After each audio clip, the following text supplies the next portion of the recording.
C'était un roi, pauvre, impopulaire, et dans sa chambre, une chambre vide, le roi pleurait. Il n'avait plus rien, ou presque, et retirait un à un ses bijoux pour les laisser tomber dans une assiette en porcelaine. Il secouait comme ça pour entendre le bruit que ça faisait, la misère.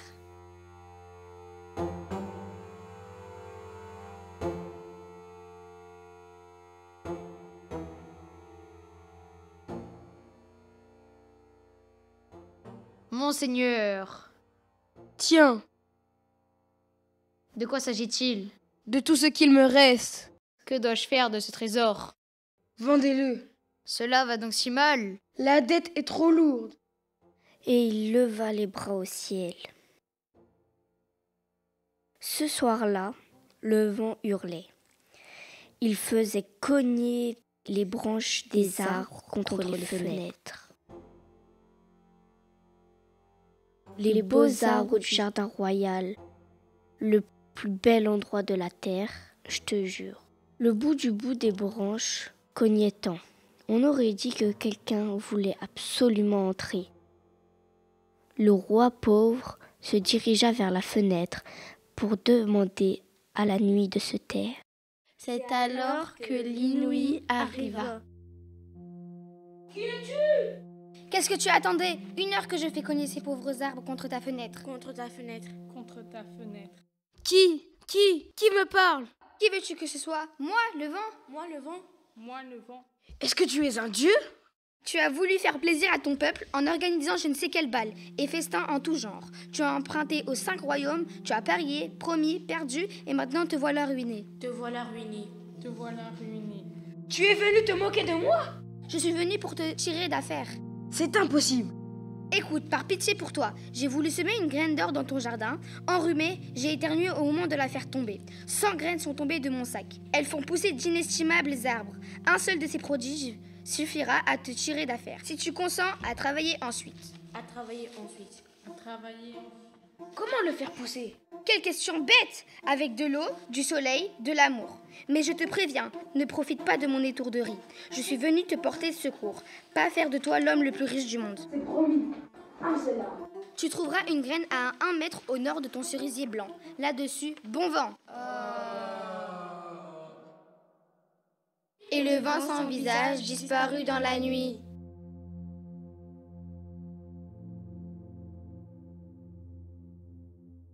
À l'aube, le roi réveilla la jardinière et lui raconta tout. 1 mètre au nord du cerisier blanc.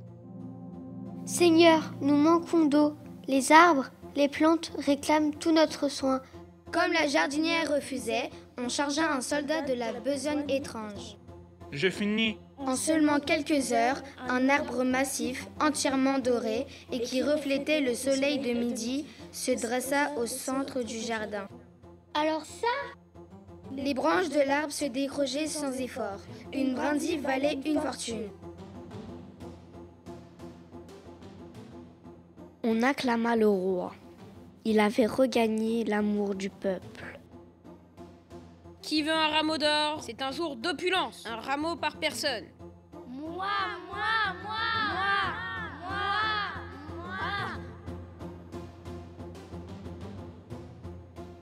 Un rameau d'or! Vive le roi! Vive le roi! Vive le roi! L'histoire aurait pu s'arrêter là. Oui, mais voilà. Enivré par tant de succès, allégé de tous ses soucis, le roi voulut donner à nouveau un grand bal, le plus coûteux, le plus ridiculement excentrique de l'histoire. Puis, ruiné de nouveau, on pouvait le voir s'arracher des cheveux dans sa chambre. Qu'est-ce que j'ai fait? Mais qu'est-ce que j'ai fait? Ne vous tourmentez pas ainsi. Il y a sous nos pieds une fortune infinie. Imaginez notre pouvoir. Si l'on faisait pousser ne serait-ce que 3 ou 4 de ces arbres. J'ai promis au vent. 4 petits arbres. Il ne s'en rendra jamais compte. 10 et pas de plus. La jardinière qui repoussait à coups de poing tous les éventreurs de la terre fut enfermée dans un cachot.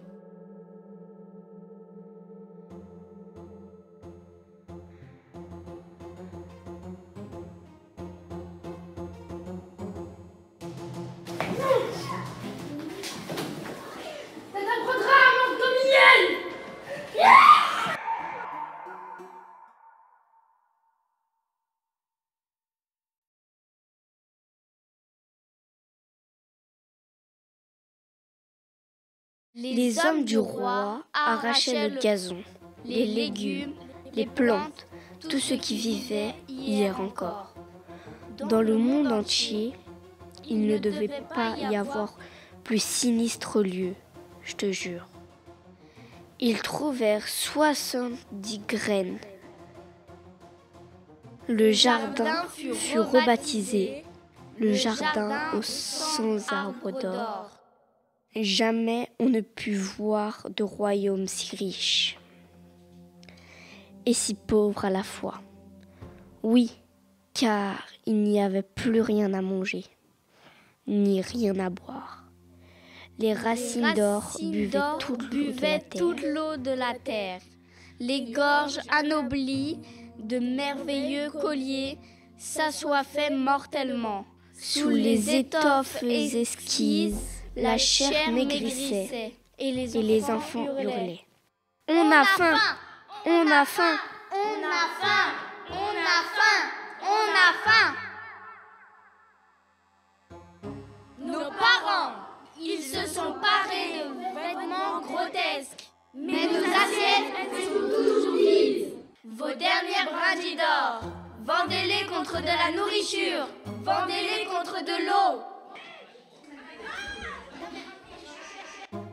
Oh! Soldats, matez la rébellion! Mais votre majesté, c'est des enfants. Et alors? On va pas tirer sur les enfants. C'est l'avenir du royaume. Le royaume, c'est moi! Ce sera sans nous!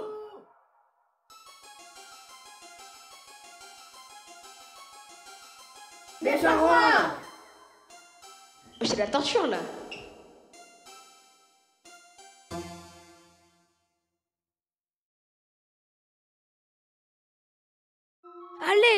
À l'aide, au vent pitié, viens-moi en aide.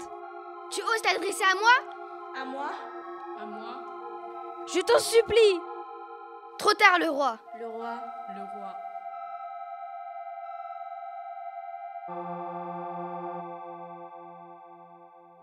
Viens-moi à l'aide. Tu oses t'adresser à moi? À moi? À moi,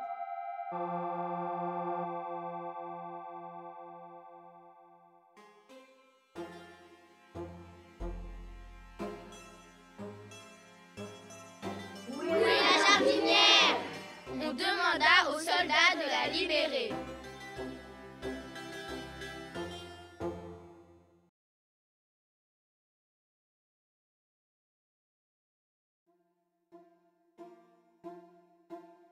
Quand la femme affaiblie regagna le jardin dévasté, des larmes s'amassèrent dans ses yeux.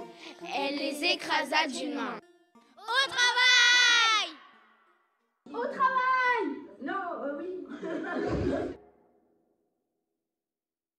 Les adultes vendirent aux voisins les biens qui leur restaient, contre des provisions, des graines aussi, trésors inestimables.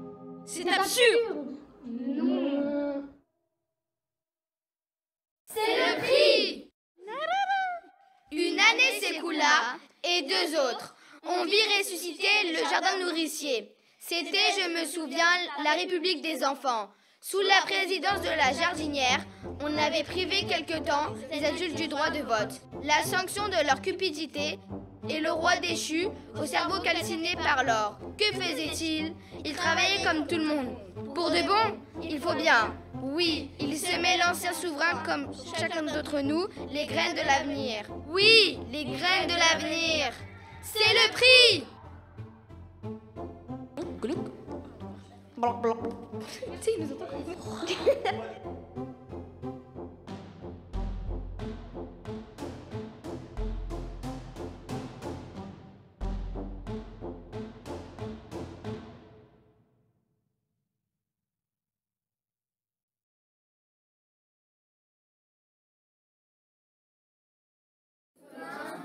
chacun d'entre nous les graines de la